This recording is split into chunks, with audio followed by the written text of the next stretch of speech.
I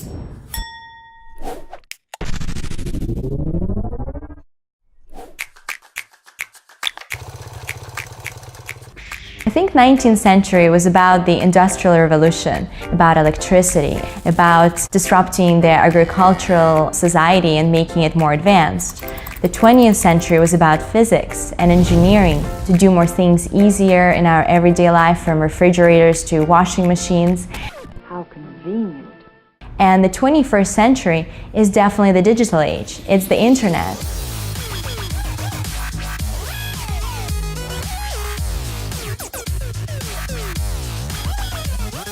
Even if you want to become a race car driver or play baseball or build a house, all of these things have been turned upside down by software. The lettuce bot is a robot that can sense its environment. Every single hour, this lettuce bot is seeing 1.5 million plants, and it's taking individual action on those plants. We enable lettuce growers to have higher yields in their field by helping make it cheaper, by helping produce food in a more sustainable way. And that wasn't previously possible without computer science and technology. I have a really fun job where we build Polyvore, which kind of combines all my favorite things, so programming as well as fashion and art and design and shopping. Half the products you use these days are software products that you play with on maybe your phone. And so if you want to build something cool, you need to know programming, right? And there's so many things that you can do with computer science. So if you just work backwards from the cool thing that you want to build and figure out what that is, a lot of times computer programming is part of that, right? So you should learn the skill.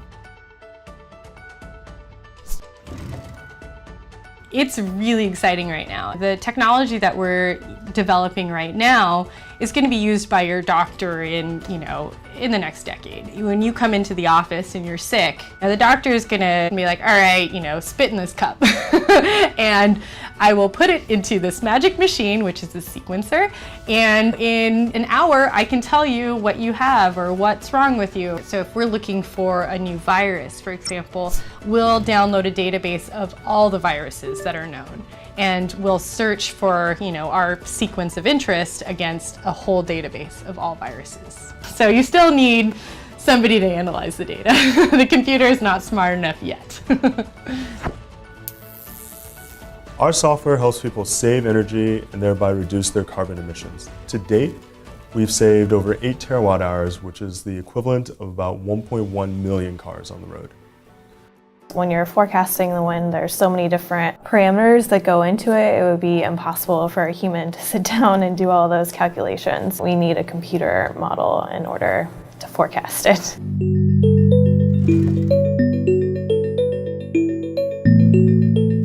I write software which scans images, looking for bad images that we know are illegal. I work very closely with organizations like the National Center for Missing Children.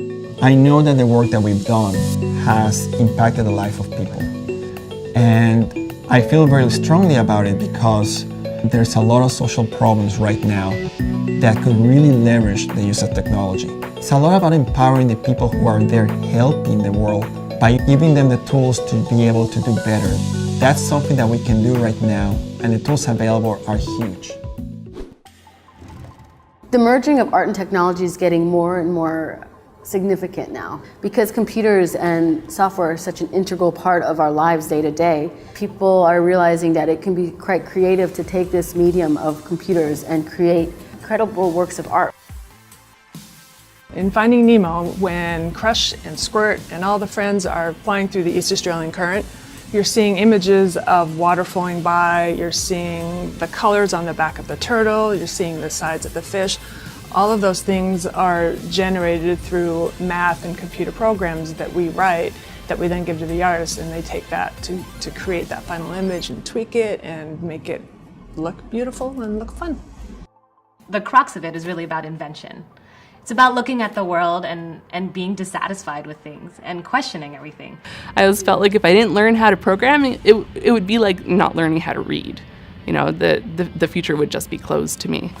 If you're in the coding profession, there's so many things that you can do, and you can pretty much pick and choose the course you want to be in. think that you can start something in your college dorm room, and you can have a set of people who haven't built a big company before come together and build something that 1 billion people use as part of their daily lives is just crazy to think about, right? It's humbling and it's amazing. Really, it's about the chance to reinvent things and then see it out there in the world and see people using it and having fun or having a better life because of something that wasn't there before that you put in the world.